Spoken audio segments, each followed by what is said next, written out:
Hi viewers, this is Phone Clinic and you're with Engineer OC.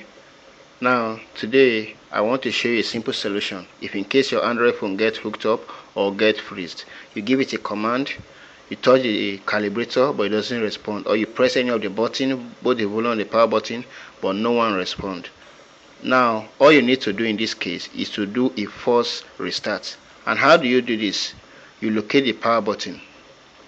You locate the power button of the phone you are with, and then you press it. Now this is our power button at the last. Then you hold it and press it for 10 seconds. Now you press it, you see the power menu coming up, and then you still hold it, don't leave it, and then you keep on holding. It will chip up by itself and then it will restart. Now by doing this, after it restarts, you leave the power button and then allow it to boot. After it boots, then everything is settled. Thanks for watching. Please subscribe to our YouTube channel for more videos. Thank you.